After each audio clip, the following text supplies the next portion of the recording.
Welcome, dear listener, to a collection of stories spun from the delicate pages of the Whispering Light.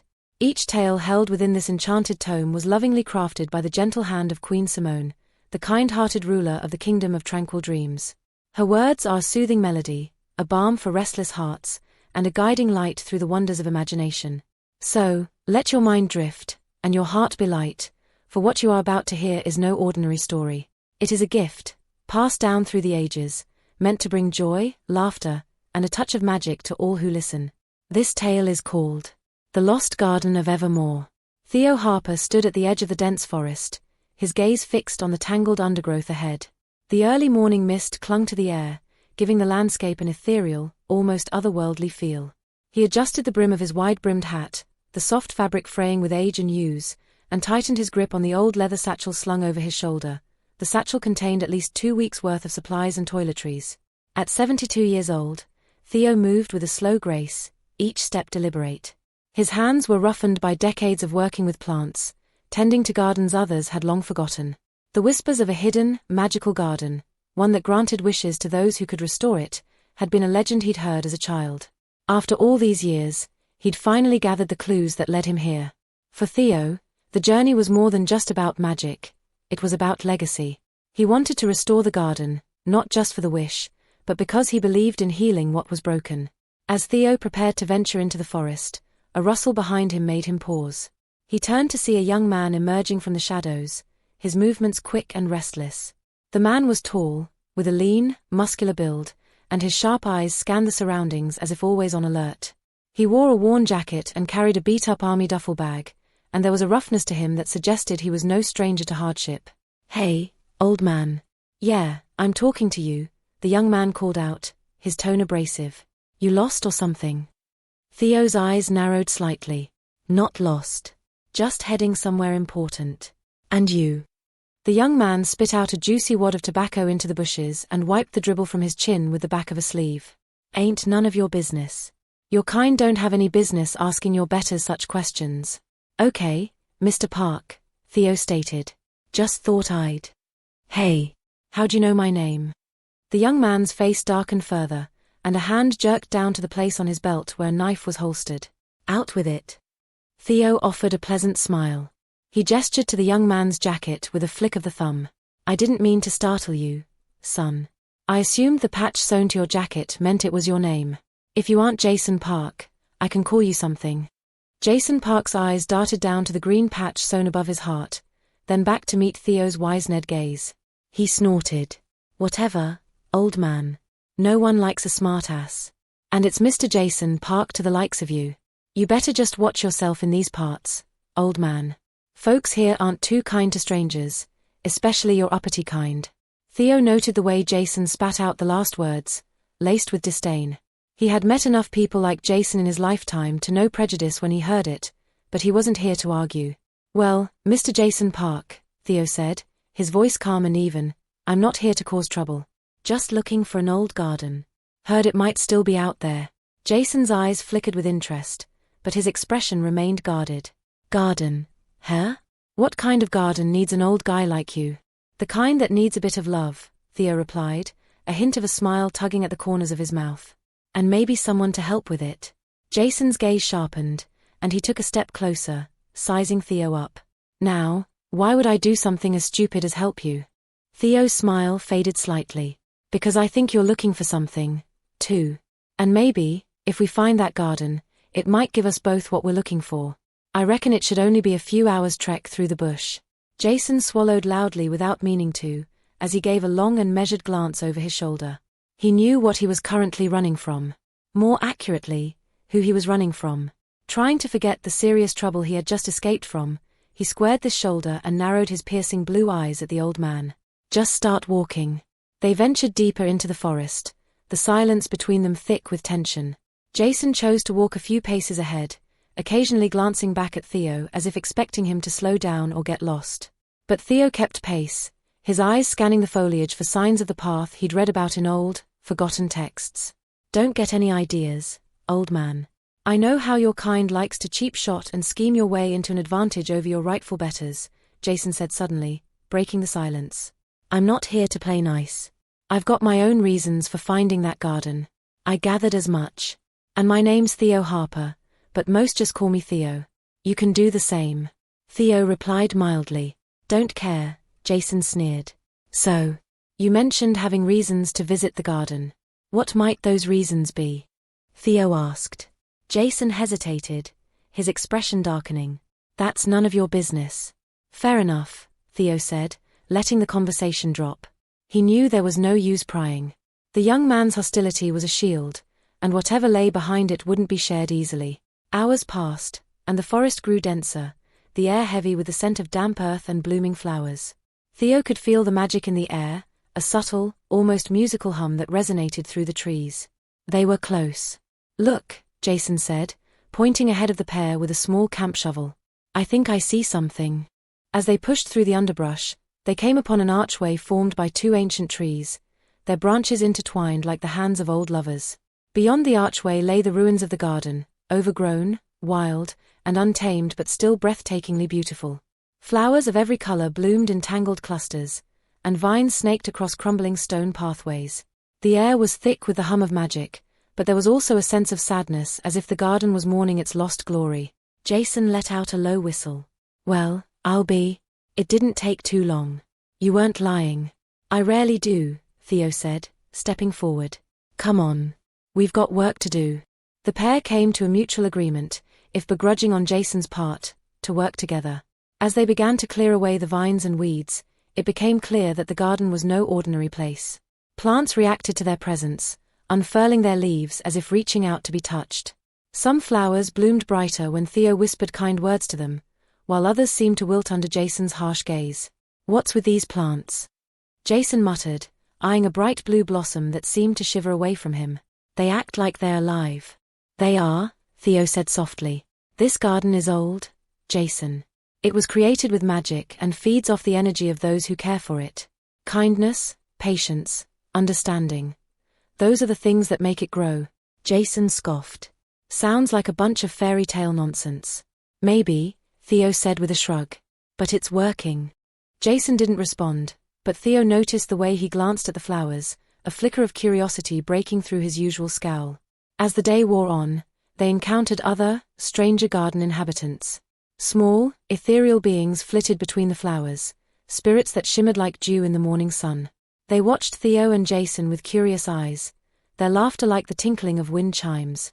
Theo greeted them with a gentle nod while Jason tried to swat one away when it got too close.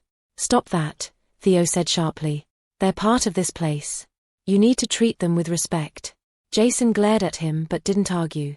It was clear he was out of his element, and for the first time, Theo saw something other than arrogance in the young man's eyes, confusion, perhaps even fear. The first night in the garden was difficult. They set up camp near a small pond, and the silence between them was heavy. Since it seemed Jason had neglected to include key essentials like food in the packing process, Theo prepared a simple meal, offering some to Jason, who, after a bit of grumbling and hard-eyed stares, grudgingly accepted a bowl of chicken chili. You're wasting your time, you know, Jason said after a while, his voice low.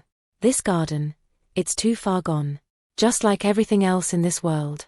Theo studied him for a moment before responding. I don't believe that.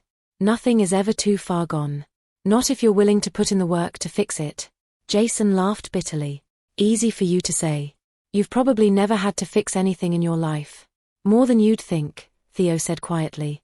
And I'll tell you this, fixing something doesn't mean pretending the damage never happened. It means facing it, understanding it, and then finding a way to make it right. Jason didn't respond, but Theo could see the words had struck a chord. The young man's gaze drifted to the garden, where the flowers swayed gently in the breeze as if listening. The second day was harder. Jason's frustration grew as they worked to untangle the vines and clear away the debris. He wasn't used to the slow, careful work required to coax life back into the garden. His impatience showed in every sharp movement, every muttered curse as he stumbled over roots and tore at the plants. You're not just pulling out weeds, you're tearing away what's left of the garden spirit, Theo said gently, watching Jason yank at a stubborn vine. You have to be careful. Let it breathe. Why does it matter? Jason snapped, throwing the vine down. We're just here to get what we want, right? A wish. That's all this place is good for. Theo's eyes darkened, and for a moment, Jason thought the old man might raise his voice. But instead, Theo simply knelt down, cupping his hand around a small, delicate flower that had begun to bloom. "That's not what this garden was made for," he said quietly.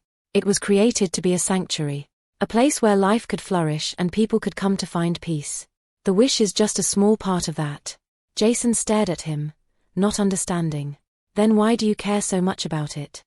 "Because it's a second chance," Theo replied, his voice barely above a whisper. "For all of us." As the hours passed, Jason began to notice more about Theo. He saw how the old man's hands trembled when he thought no one was looking and the distant sadness in his eyes when he spoke of the garden's past. There was a story there, Jason realized, a story Theo wasn't telling. "All right. I gotta know. What's your wish, old man?" Jason asked later that evening as they sat around a small campfire. The garden spirits danced in the darkness, their glowing forms flickering like fireflies. "Why are you here, really?" Theo was silent for a long time, staring into the flames. "I had a daughter," he said finally. "She loved plants, just like me. We used to spend hours in the garden together, growing flowers, herbs, anything that would bring a bit of beauty into the world." Jason waited, sensing that there was more to the story. "She got sick," Theo continued, his voice barely audible. "There was nothing the doctors could do. I tried everything, every herb, every remedy I could think of, but it wasn't enough. After she passed, I lost my way. Stopped caring about the things I used to love." Jason shifted uncomfortably, not sure how to respond. In the brief couple of days he had been in the old botanist's company, he had never seen Theo look so vulnerable, and it made him feel exposed in a way he didn't like. "So you're here for her?" he asked, his tone softer than before. "Your daughter, I mean." "I'm here to make things right," Theo said, his gaze still fixed on the flames. "To bring this garden back to life the way she would have wanted. Maybe, if I can do that, I can find some peace." Jason didn't say anything, but he felt something shift inside him. He had come here for selfish reasons, hoping the garden would give him a way out of the mess he had made of his life. But Theo was different. He wasn't looking for an escape, he was looking for redemption. On the third day, as they continued their work, the garden spirits became restless. They darted around, their whispers growing louder, more frantic. Theo sensed something was wrong, but before he could ask, the ground beneath them began to tremble. "What's happening?" Jason shouted, grabbing onto a nearby tree for support. Theo's face was grim. The garden's reacting to something. Something dark. A low, rumbling growl echoed through the clearing, and Jason's heart skipped a beat. A massive figure emerged from the shadows, its eyes glowing like embers. It was a creature unlike anything Jason had ever seen, part animal, part plant, its body covered in twisting vines and thorny branches. "The Sentinel," Theo whispered, his voice filled with awe. "It protects the garden from those who would harm it." Jason's mouth went dry. "Then why is it attacking us?" "Because it senses the darkness in you," Theo said, his eyes meeting Jason's. "The garden knows what's in your heart and doesn't trust you." The Sentinel bounded forward, and Jason barely had time to react. He stumbled backward, his hand fumbling for the knife at his belt. But before he could draw it, Theo stepped in front of him, raising his hands. "Wait!" Theo shouted. "He's not here to hurt the garden. He just doesn't understand." The Sentinel paused, its eyes narrowing as it studied Theo. Jason watched, stunned, as the old man slowly approached the creature, speaking to it in a low, soothing tone. "He's here to help, even if he doesn't know it yet. Give him a chance." For a moment, Jason thought the Sentinel would attack anyway. But then, to his surprise, the creature stepped back, its massive form relaxing. The vines coiled around its limbs loosened, and the growl rumbling in its chest faded to a low, almost gentle hum. Jason couldn't believe it. "How did you?" "I told you," Theo said, his voice weary but firm. "This garden responds to kindness. If you want to survive here, you need to let go of the hate you carry." Jason couldn't sleep that night. He lay on his makeshift bed, staring up at the stars, his mind racing. The words Theo had said to him echoed in his head, refusing to be silenced. Let go of the hate you carry. Jason had always hated people like Theo. He didn't even know why. Not really. It was just something he had learned growing up from the people around him and from the world he lived in. But now, as he watched Theo sleep, his breathing slow and steady, Jason felt a pang of guilt. The old man had risked his life to protect him, even after everything Jason had said, after all the ways he had tried to push Theo away. Why? For the first time in his life, Jason didn't have an answer. The days bled into one another, and slowly, the garden began to change. The flowers bloomed brighter, the air grew warmer, and the once dry stream that ran through the clearing began to trickle with fresh water. It was as if the garden was waking up, shaking off the years of neglect and decay. Jason found himself working harder, not out of obligation but because he wanted to see the garden thrive. He still didn't fully understand the magic that flowed through the place, but he felt it in every seed he planted and every vine he untangled. And slowly, his hatred began to fade.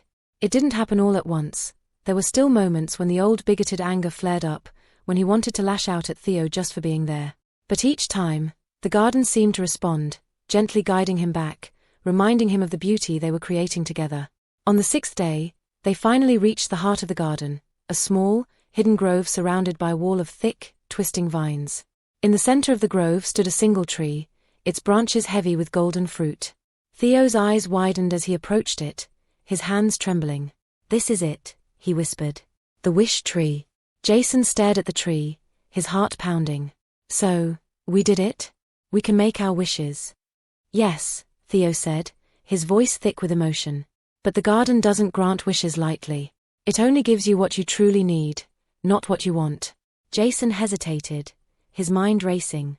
He had come here with a wish in mind, a selfish, desperate wish.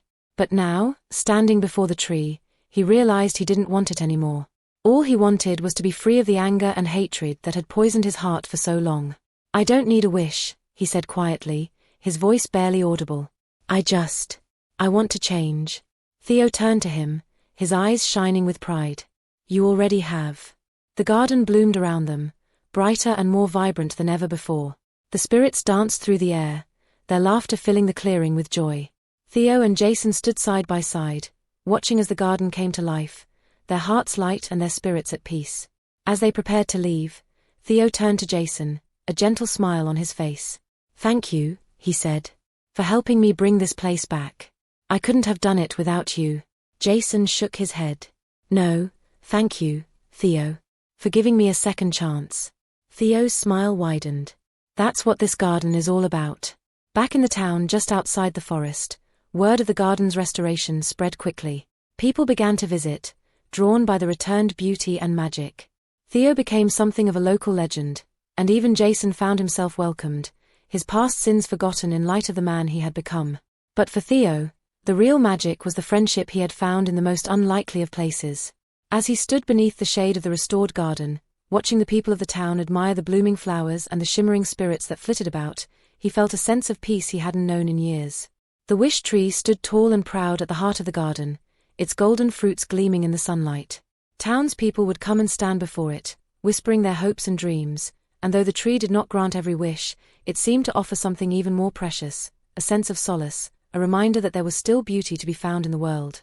Now a changed man, Jason was often seen tending to the plants, guiding visitors through the winding paths, and explaining the care each flower needed. There were still those who remembered his past, who would occasionally cast a suspicious glance his way, but he accepted it with quiet dignity. He no longer tried to run from who he had been, he was more focused on who he was becoming. One evening, as the sun dipped below the horizon and the garden was bathed in the soft glow of twilight, Jason found Theo standing before the wish tree, his eyes closed, his lips moving silently. "What did you wish for?" Jason asked, stepping up beside him. Theo opened his eyes, a gentle smile on his face. "I didn't wish for anything. I was just thanking it for everything it's given me." Jason looked at him, a question in his eyes, but he didn't ask. Instead, he reached up and plucked one of the golden fruits from the tree, holding it out to Theo. "Here. For your daughter." Theo's breath hitched, and he took the fruit, his hands trembling. "Thank you, Jason. You don't know what this means to me." Jason smiled, a warmth spreading through him that he hadn't felt in a long time. "I think I do." The two stood there, side by side, watching as the last rays of sunlight disappeared and the garden spirits began their nightly dance. Their laughter echoed through the clearing, a sound that spoke of joy, healing, and new beginnings. As they stood there, bathed in the glow of the garden's magic, Theo and Jason knew that this was just the beginning of something beautiful. The garden had been restored, but more importantly, so had they.